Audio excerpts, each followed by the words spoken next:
Assalamualaikum dan salam sejahtera kepada semua penonton My Story Malaysia. Kami membawakan cerita-cerita yang menarik untuk dikongsikan kepada anda semua setiap masa. Komen, like, share dan subscribe My Story Malaysia. Terima kasih. Sesetengah menteri diingatkan agar tidak terlalu angkuh dalam mengeluarkan sebarang kenyataan yang tidak membenarkan pengeluaran kumpulan wang simpanan pekerja KWSP secara bersasar. Dalam keadaan rakyat yang semakin terdesak, kerajaan sepatutnya mempertimbangkan pengeluaran tersebut bukannya memberi pelbagai alasan. Ahli Parlimen Arau, Datuk Seri Shahidan Kassim berkata, pengeluaran secara bersasar itu perlu dipertimbangkan bukannya mengenengahkan pendekatan pinjaman secara bercaga melalui bank yang dilihat tidak berkesan dalam membantu rakyat memandangkan terdapat peraturan-peraturan khas ditetapkan oleh institusi kewangan terbabit. Sekiranya kerajaan membenarkan pinjaman bercaga, sememangnya institusi kewangan itu akan mendapat untung, namun mereka juga ada menetapkan peraturan-peraturan yang mesti dipatuhi.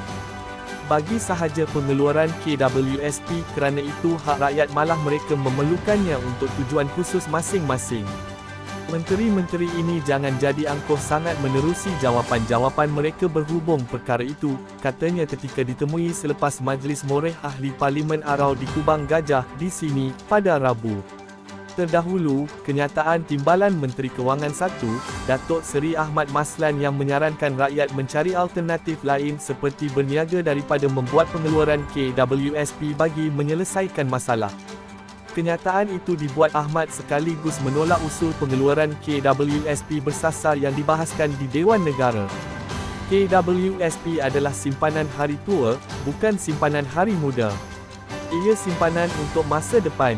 Kalau kita nak selesaikan masalah ketika ini, kita perlu ada option pilihan yang ketiga dan bukan hanya perlu berhutang. Kalau tak mahu berhutang, jangan pergi long, tetapi kita boleh berniaga kerana ada 40 bilion ringgit pinjaman mudah yang kita berikan dalam Belanjawan 2023. Carilah segala perkara itu, 40 bilion ringgit itu untuk membantu rakyat yang kesusahan dan bukan hanya menunggu untuk mengeluarkan KWSP untuk kali kelima, katanya. Mengulas lanjut, Shahidan berkata, jawapan yang diberikan oleh Ahmad berhubung pengeluaran KWSP itu adalah tidak wajar dan Perdana Menteri, Datuk Seri Anwar Ibrahim sendiri seharusnya memberi maklum balas mengenai perkara itu. Benda ini adalah sesuatu yang serius dan Timbalan Menteri Kewangan sewajarnya tidak perlu memberi komen memandangkan percakapannya sering kali tersasar, katanya. Selain itu, Shahidan berkata, kerajaan perlu mengambil pendekatan sebagaimana dilaksanakan bekas Menteri Kewangan, Tengku Datuk Seri Zafrul Tengku Abdul Aziz yang menggunakan rizab daripada badan tertentu sebagai sumber bagi pengeluaran KWSP. Rakyat tidak mahu pinjaman bercaga melalui bank dan kerajaan perlu perhalusi perkara ini bagi membantu mereka bagi memboleh pengeluaran KWSP ini, katanya. Sementara itu, 2 tahun lalu ketika pandemik COVID-19 masih menular, pemuda UMNO antara paling lantang memperjuangkan pengeluaran caruman kumpulan wang simpanan pekerja KWSP, namun sekarang perjuangan itu tidak kedengaran lagi. Mengambil kira suara rakyat, Perdana Menteri ketika itu Tan Sri Muhyiddin Yassin dan Datuk Seri Ismail Sabri Yaakob membenarkan pencarum mengeluar secara one-off sebanyak RM10,000. Bagaimanapun tekanan sekarang lebih mencabar dengan kenaikan harga barangan keperluan harian dan kos sara hidup menyebabkan rakyat menuntut pengeluaran KWSP secara bersasar sebahagian simpanan mereka. Malah rata-rata rakyat menolak cadangan Perdana Menteri, Datuk Seri Anwar Ibrahim untuk menjadikan wang caruman di KWSP sebagai cagaran bagi membuat pembiayaan kewangan di bank. Ahli Parlimen Tumpat, Datuk Mumtaz Mohamad Nawi berkata, kerajaan sewajar mempunyai mekanisme yang tuntas bagi menyelesaikan masalah tersebut. Katanya, rakyat memerlukan simpanan di KWSP sebagai pilihan terakhir untuk meneruskan kelangsungan hidup ketika ekonomi yang kian mencabar. Kita harap kerajaan mempertimbangkan tuntutan pencarum supaya sebahagian simpanan di KWSP diberi kebenaran untuk dikeluarkan.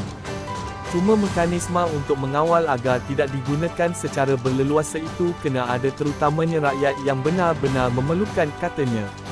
Baru-baru ini, seorang pemandu teksi, Nur Razlan Ismail, 49, sanggup berjalan kaki dari Skudai, Johor Bahru ke Istana Negara lebih 300 km bagi memperjuangkan isu tersebut.